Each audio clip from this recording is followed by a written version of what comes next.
Hi. So let me just find my spot. So hello, I'm Heidi, and I'm a recent graduate from Aalto University degree in game design and development.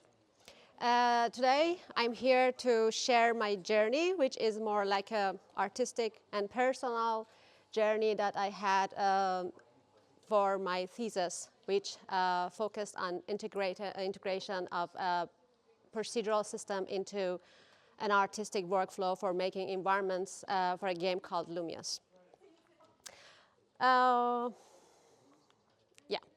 so giving you a little bit of introduction about myself. So I have a foundation in set and stage design for film and theater production. And also I have some experience with architectural design and interior design, kind of different stuff. And then I got to know about game production and development through my boyfriend's ex-boyfriend and also my current husband, who had this kind of little studio where he and his team made their bunch of very simple puzzle games for mobile market mostly, sometimes for other platforms. So hanging around their studio and observing their work, I thought that it might be a good idea for me to become a game artist because it really fits my artistic background and also my kind of understanding of how spatial connection works and how environment could kind of influence emotions based on my background in these kind of narrative-driven products. So, yeah, I started to work as a game artist. And at some point, I started to be more focused on making environments, designing locations for games and players, and also more focused on making props. If we can, oh, sorry, I went a bit, oh, sorry, I need to go back. So, oh my God. Yeah, that's it. So my thesis topic and my motivations, which is the main topic of this talk. So the topic of my thesis is about integrating, it's a bit hard, so I need to just say it word by word. Integration of procedural system framework in Unreal in a hybrid artistic workflow for making environments for games. So, and the case study, the game that I worked on was a game called Lumius, which is actually, we were covered in the next slides. So what makes me, or what actually drove me to choose this topic? First of all, was my long-standing fears toward this procedural generation stuff. Oh, thank you. So, actually, I always had this intimidating feeling toward this procedural generation things. It sounds very technical, so I had this artistic background, and my whole technical experience was but just working with a bunch of 3D softwares or, I don't know, visual softwares. But when it comes to works with algorithms, automated systems, it sounds very terrifying. But at the same time, it kind of felt very intriguing. So, and I'm a very competitive person, so I wanted to just take my shot in this. And when it comes to study my master, I'm pursuing my master degree in game design and development in Aalto, I thought that this is my time to find my, actually pushing my kind of boundaries and also facing these long-standing fears. So, and also another important, and also leads me to this other motivation, which was expanding my knowledge and try to expanding my tool sets, which was very helpful for at least my future career, and also makes me a better fit for these new demands that are very common in the industry. And also, I wanted to have, I didn't want to just be a limit in a very theoretical experience toward this system. I wanted to have a more hand-on experience, more practical. I wanted to have a more practical experience with this kind of generated methods. So, oh, yeah, I go with this. Yeah, so let's dive into what is actually procedural system, what we mean when we say procedural system, procedural content generation in game development. So generally, PCG or procedural content generation refers to making contents, any kind of content. It's not only limited to some specific kind of contents. It can be any kind of contents by using algorithm, automated system, or some set of rules that you set in the format of the kind of logical structure. And it also led you to all these things more efficiently with a very time consumable, and also it's very time consumable, and at the same time it can be very effective. So you don't need to do all those things by hand. These days, it's very important, it's worth mentioning that I just mentioned 3 important applications that are commonly used for artists, because there are so many techniques and methods and systems that technical people could use to make their own procedural system. But for artists, it's more commonly used to go work with Houdini, from SideFX, or working with Blender, geometry node plugins, or this newcomer PCG framework in Unreal Engine.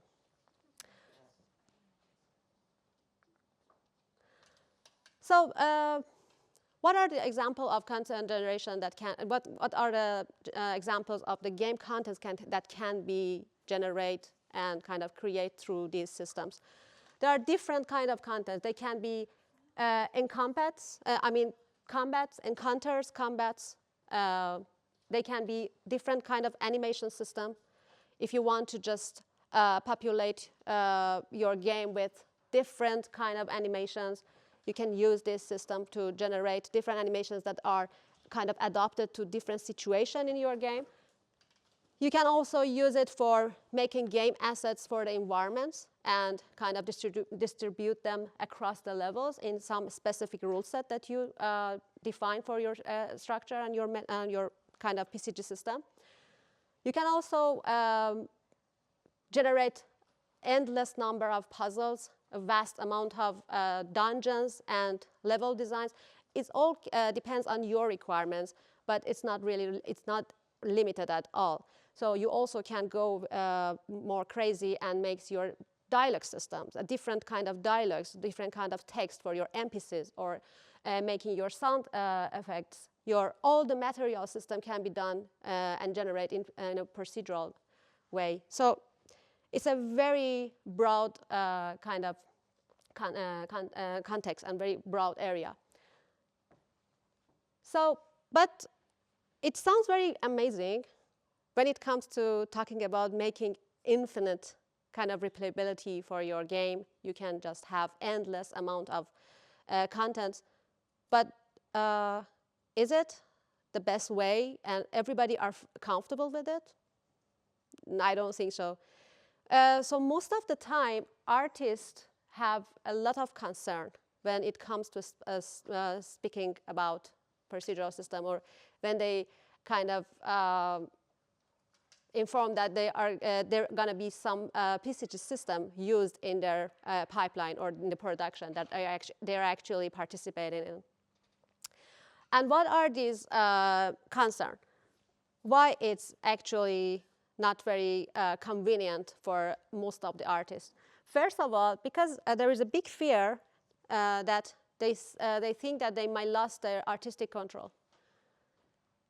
It also means that if this actually logical rules is going to take the control of distribution of the items, or is going to do your role, is it gonna make it so generic, or it's very procedurally look?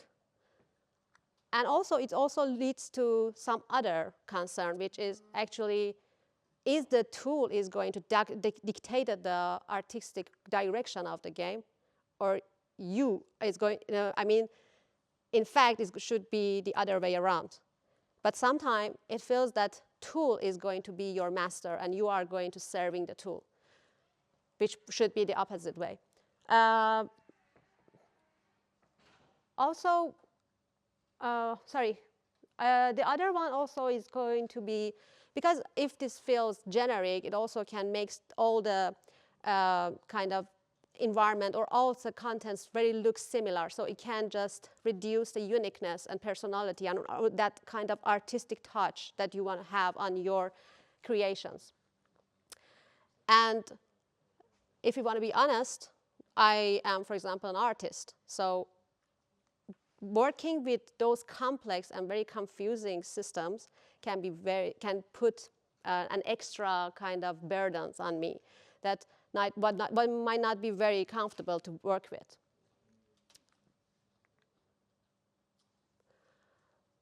And yeah, for me, it's kind of, when I wanted to start working on this thesis, actually, I was thinking that what actually matters in this content for me. And I kind of emphasized 3 important questions for myself. Is it feasible for me as an artist to work with PCG without these very, very strong technical skills? Or does it going to replace me or replace my work? Or is it kind of valuable for my future workflow or for my future career? So all these things come together and I started to work on this thesis. I stepped into this thesis journey.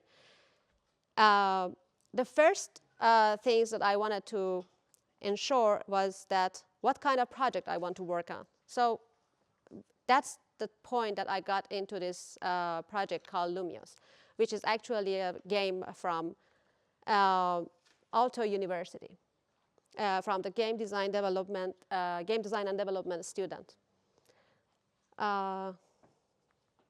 Actually, I couldn't play my video. Is it playable? We can just move on if it's. You have to click once more. I clicked, but it goes to the next.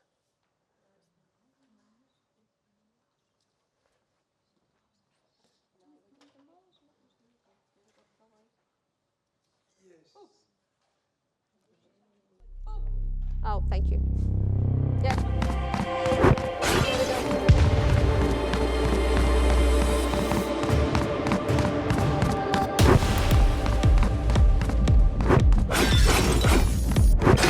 So actually, Lumius is a game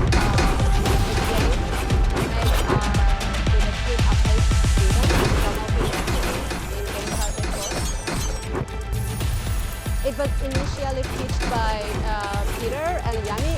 I don't know the surnames, I'm not good with the names, but they are my good friends who invited me to participate in the amazing project as an environment artist and also some kind of technical artist who wants to accomplish some new PCG tool for just specifically toward this game and just specifically made for this game.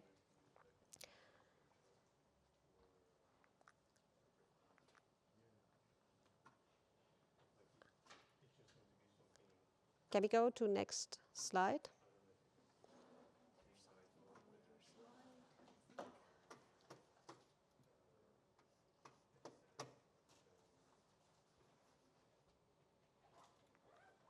Oh, there is it.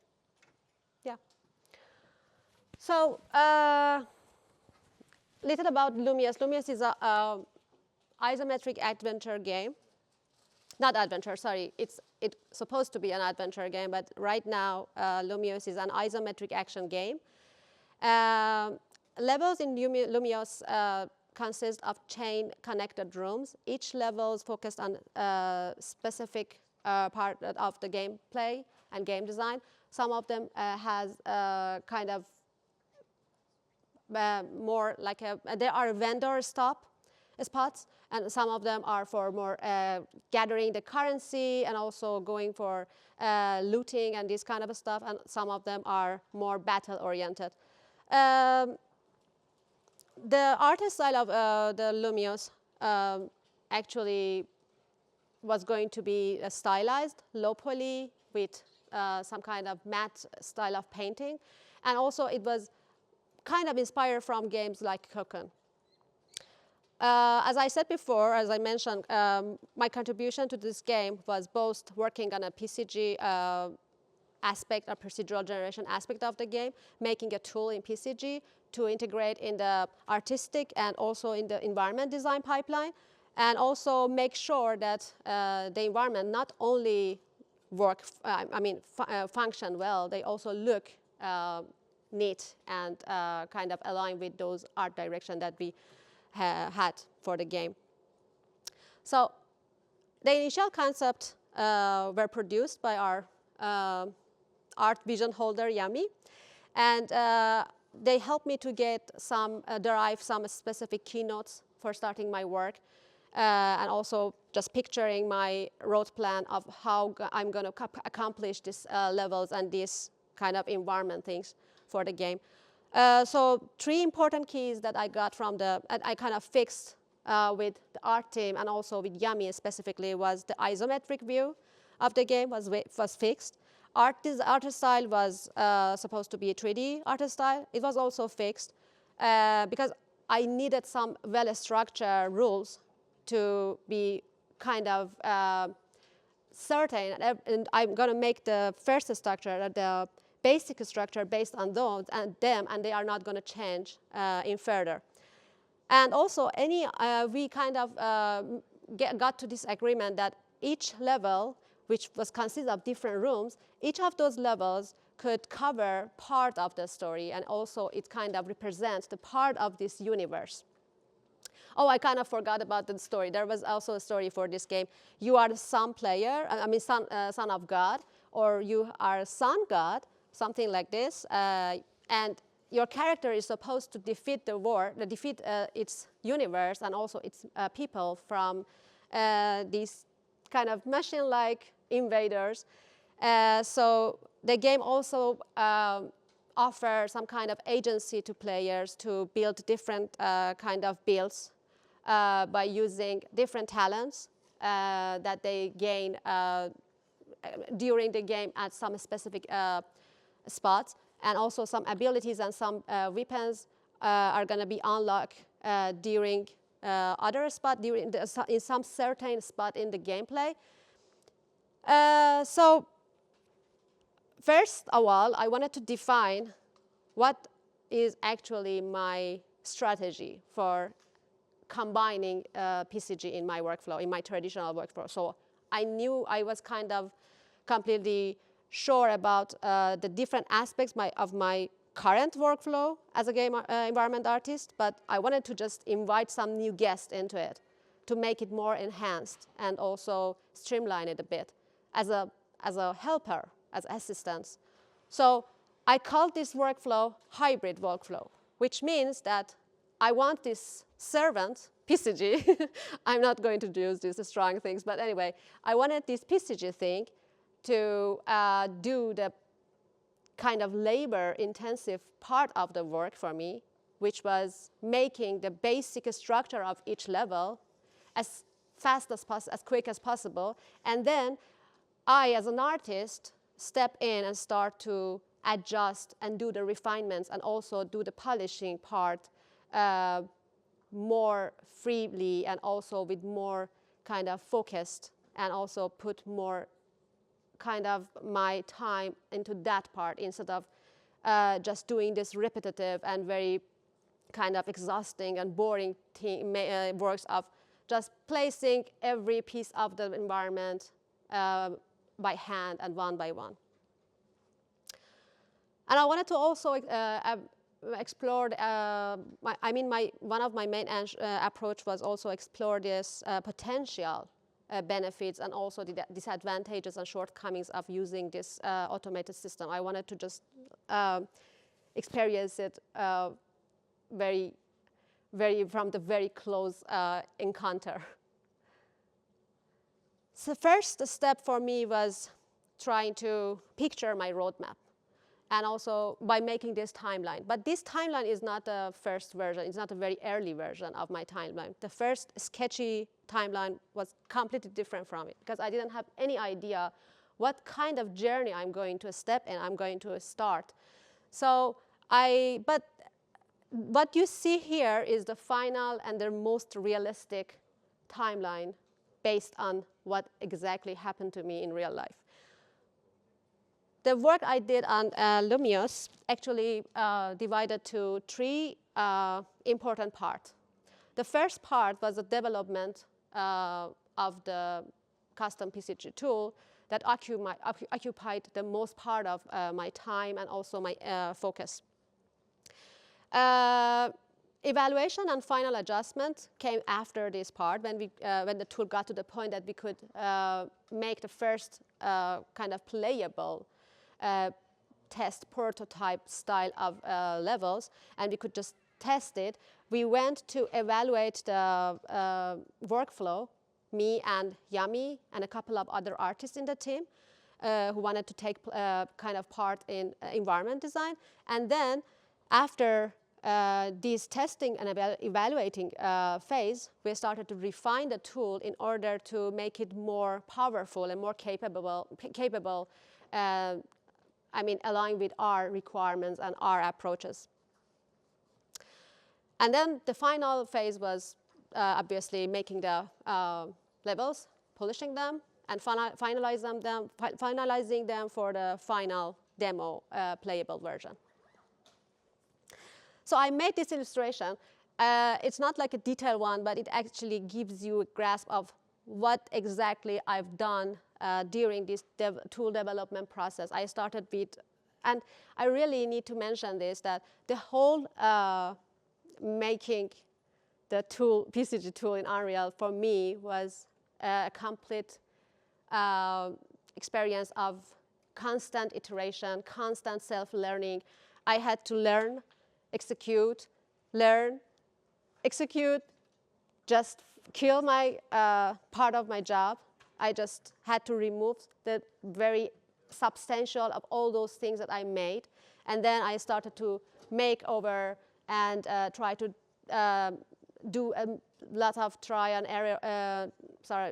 error, and also reverse engineering at so many parts of the work to actually understand what is this structures and how these mechanics and how these algorithms work together. And it was very important to mention that I had this Peter guy, my friend, who was here around, but he just left. And I feel really grateful and appreciate because he was the only one in the team who had some background and experience with working with PCG. So it was very helpful every time I ran into any specific problem or any specific kind of hiccups at some point. He was the one who just take my hands and try to actually clarify everything for me and try to tell me that this, he so many times there was a time that he broke down the system for me and tried to taught me that this is actually works like this works like that. And this was a very kind of amazing, supportive, and collaborative kind of working. And I learned a lot from him. Yeah, and let's go faster. So after this part, the tool got to the point that we could make the first test level. And we went to the evaluation part. So let me just go back to this one. So this is actually the first level that I made from, based on the draft that was provided by our one of our level designer, Jeje.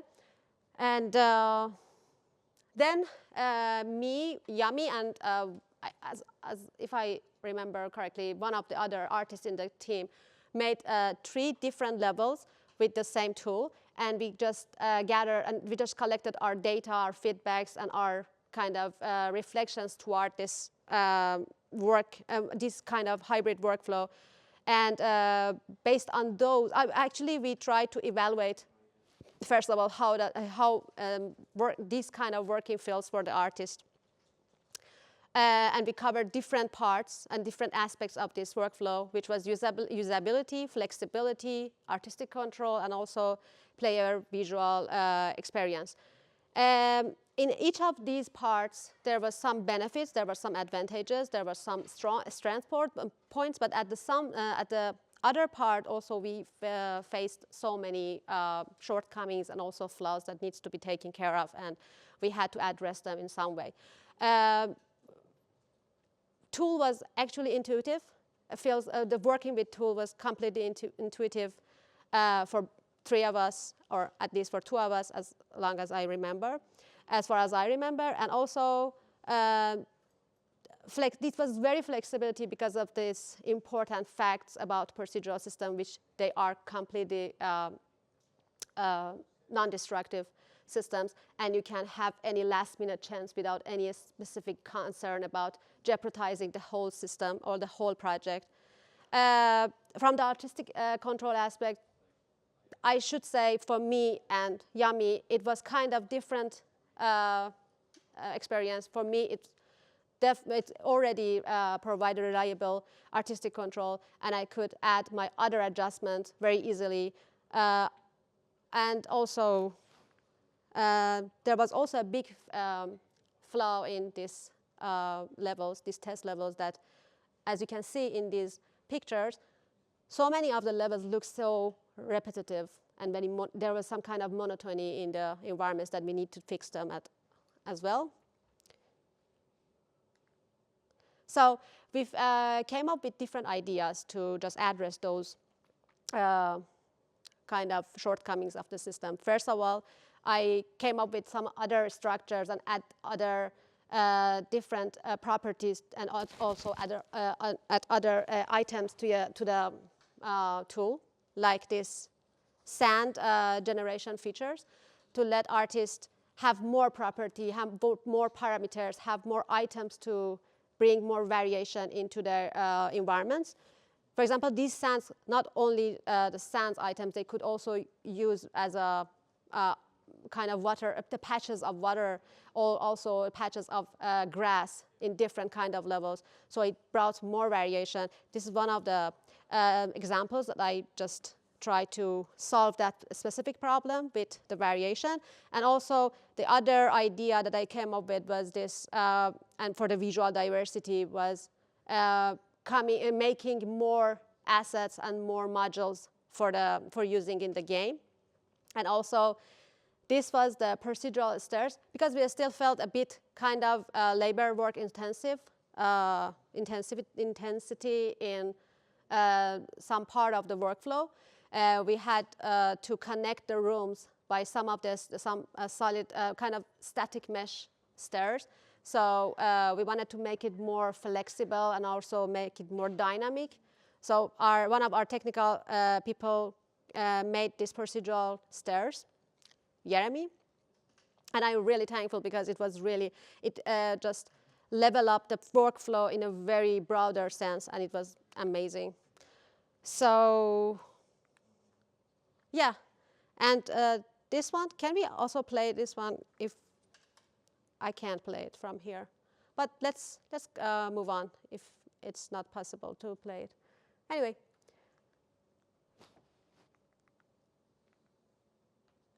These are actually the final levels, and these are the screenshots of the final levels in the game that we had in Lumios.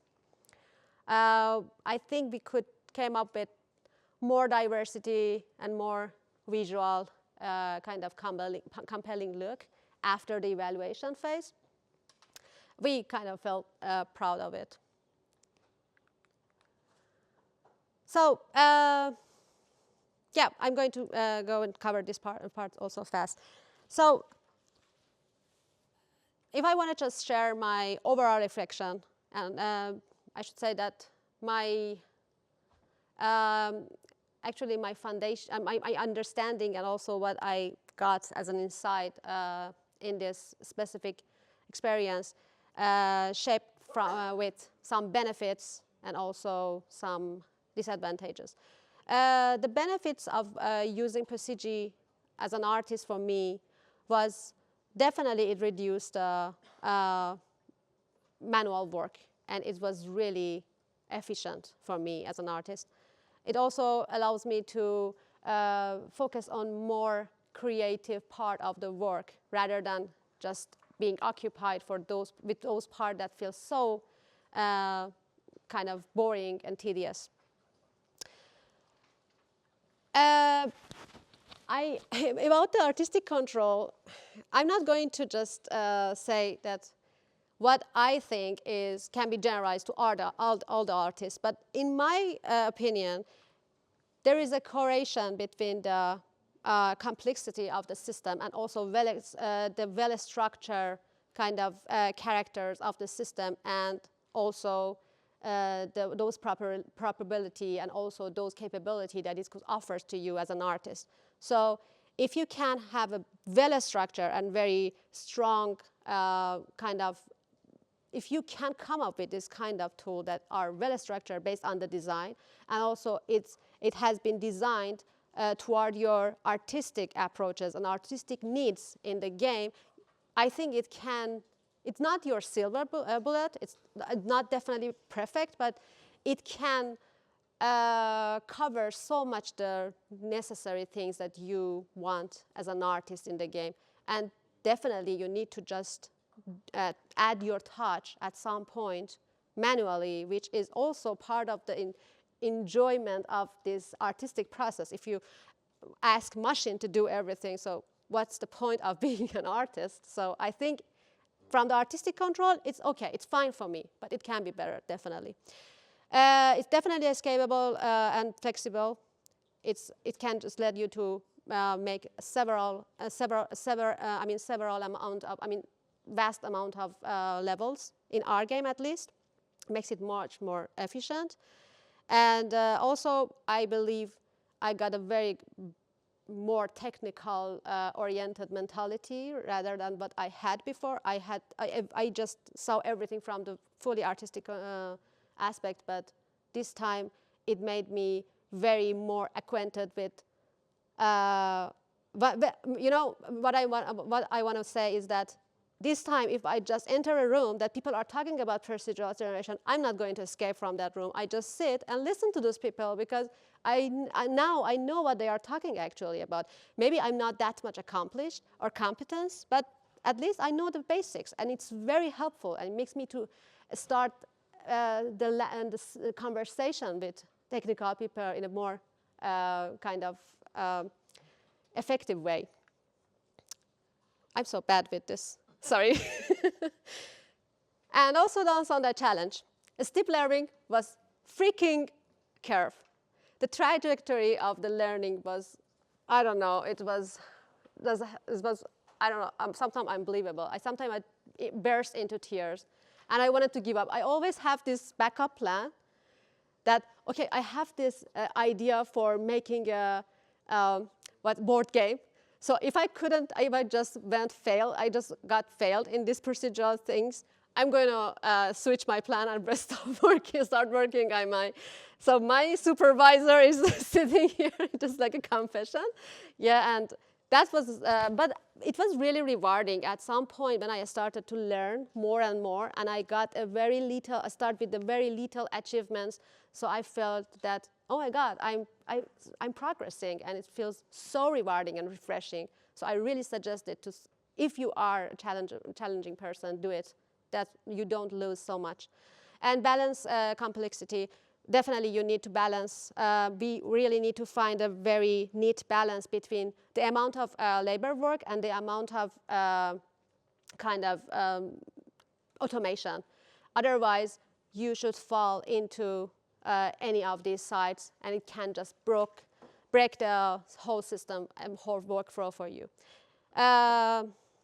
System limitation, I really ask Epic people to just take a better look into this PCG content generation in their engine. It still needs so much refinement, and there is so many bugs, unreasonable bugs. It's not only for me, so many people in the community are talking about it, so it still needs so much upgrades and updates. And variation constraint still, for our game, having more diversity is still a challenge. So if I plan to go and work on this in the future, I definitely gonna put it on one of those main bullet points that I need to cover. And yeah, final thoughts. I think I kind of answered the final thoughts in the, this is the problem with my presentation. I think that was kind of the conclusion of this presentation. And maybe the last thing that I want to say is that, like me, that I could tame this dragon, this PCG dragon that was always laying down on the back of my mind. And I wanted always to just don't face it. You should find your dragon, and you should really need to encounter it at some point. And it really feels amazing when you became friend, even if you are a bit tired, but it still feels so amazing. Yeah, thank you.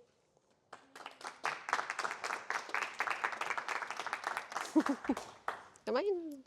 Thank you, Heidi, so much. This was really, really great dragon to talk about. Thank you. As a kind of a spoiler alert, perhaps, that, yeah, I was the supervisor, but yes, my learning meet my supervisor. my learning curve never happened, so I still don't know what happens in there. Okay, this is the last chance for any questions for this week's talk, so just prepare for that. But let's first talk a little bit about the threshold for artists. So how long, like in estimation, how many hours or days or months did it take for you to learn enough so that you could start working on the tool? You mean the PCG tool specifically? As I said, it was like a constant self-learning process for me, and it took about, help me. You know, my man, Peter is standing there, and he's the guy who just was alongside me all over the way. So it was about 4.5 months approximately. Yeah. Still doable, not a yeah, lifetime. Definitely, it's doable. Also with a lightweight system like PCG, because they're more node-based system, and you don't need to go lower in a lower level and start writing codes for them. Yeah. And you can also benefit from all those packages and custom node systems that have been developed with other indie developers and have been released for using in Unreal. So it can be very helpful just working with visual. It's like it's kind of visual scripting instead of going with the actual code. Yeah. Yeah. So then the other threshold, like how long approximately did it take for you to, together with others, to build the tool? So that you can start generating the levels. It's also around, I think, that same amount. Yes, it was the same amount. Yeah, maybe so, a bit more than that. So from the artist point of view, the whole kind of the tools for artists are still like they're developing. But what would you like Unreal to focus as a highest priority to make it more accessible for artists? I don't know. Unreal, it's, I mean, right now Unreal is a very amazing tool for me. I love every aspect of it. But I think... But for the PCG? Yeah, for the PCG, I think it needs to have more complex nodes, and it have more kind of, it needs to import more nodes and more features into it to make it more broader for artists and also for any kind of technical people to come up with more structure and systems and solutions in their work. Because right now, there are some specific limitations with the system, and they're not enough. As long as I experience, and also we shared with Peter, we believe that there is still, I mean, compared to, for example, Houdini, Unreal still needs so many other upgrades on their node systems, and also they need to just bring new set of nodes to make more possibility for the creators. Yeah. How about documentation? Like I remember we were not finding a lot of good definitely documentation that was one of the struggling part of this thesis, because there was not a too much resource about Unreal Engine, PCG framework in Unreal Engine. I had to go to so many several platforms and communities.